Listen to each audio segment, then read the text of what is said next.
Hello everybody, welcome to our market report. Today we're Friday, November 30. My name is Christian Charlo. Today folks, I want to make a follow-up on the last week market report. Forget that last week we talked about the Thanksgiving week, so we showed you a list of some stocks that might benefit from the Thanksgiving week. So far, even if the retail sales data came out yesterday, the data was negative. 1.6% retail sales increase. Analysts were expecting a 3.3% increase, but this is mostly due because of Hurricane Sandy. So the data of Thanksgiving sales have not yet been counted in the retail sales. So this give us some maybe optimism for the future report that might come about retail sales. So far, how did the ETF perform for the Breadline retailers? The ETF performed pretty strongly. Actually, you see, when we talked about it, it was around this area on November 21st. The ETF totally reversed that downward corridor, and now it is in a clear bullish cycle. Which stock contributed to that? First of all, Amazon.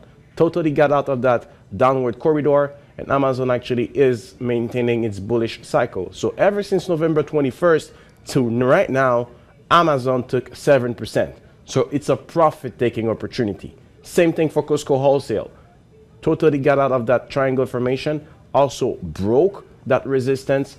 Ever since November 21st, Costco took 7%. So today, it's a profit-taking opportunity on November 30. But not all stocks perform as great as Costco and Amazon. There are some stocks who didn't do much, but are okay. For instance, Macys.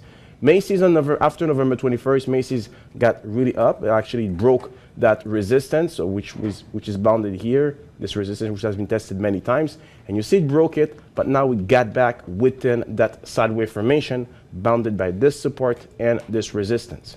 I know it's frustrating though, because Macys missed its retail sales estimate, but as I said, the Thanksgiving sales have not been counted yet. So even if it's frustrating that you lost money, but as long as Macys is staying within that sideways formation, it's still okay, because that support here has been tested many times. And every time we tested that support, Macys made a rise. So right now, yes, it's normal, but whenever we're going to have the next retail sales data published, Thanksgiving sales, according to some analysts, were really strong. So I think Macys will give another opportunity to either get in or take some profit on that stock whenever it breaks clearly that resistance at 41.16. Target, same scenario. They also missed estimate just like Macys.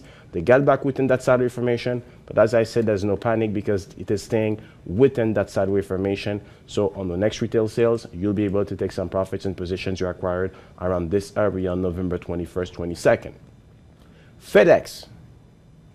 After November 21st, the stock totally reversed its downward trend and also got out of that triangle formation. So this is the triangle formation I'm talking to you about. So it was about $88 on November 21st. Right now it is $89. Are you going to take some profit on that stock? No way. It's not worth it. Hold on to it. It's a hold on that stock. There's no panic. But I think that FedEx, what you should do is just put your stop loss whenever you see FedEx getting out of that triangle formation. Because that triangle formation, what's good though, is that FedEx is making higher bottom. A bottom here and a higher bottom around this area. So if ever we get out of that triangle formation, let's say at about 86 bucks, well then we'll make a lower bottom. And you don't want to get caught in this. You just want to protect your investment on FedEx. So that's why you should put your stop loss at $86, and it's a hold on that company. Apple, another one. Usually, what you do is that after November 21st, Apple performed well because it totally reversed that downward trend. But right now, it is making a sideways formation.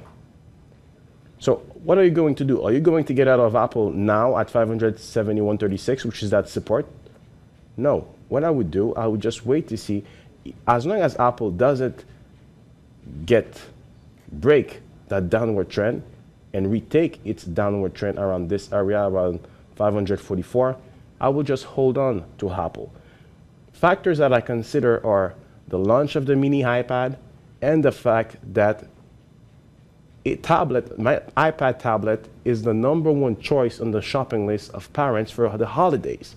And I think Apple is going to have a great holiday season in terms of sales. So that's why I think there's more, the sentiment is more bullish on Apple than bearish. So that's why I think you should tolerate Apple until it gets within that downward trend, which is at about 544. So Apple, it's a hold on that stock.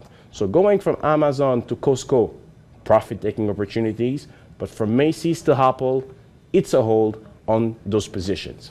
So I wish you a good weekend and see you next week on our market report. To learn more about us, go to decisionplus.com on the section free trial, try marketguru.tv.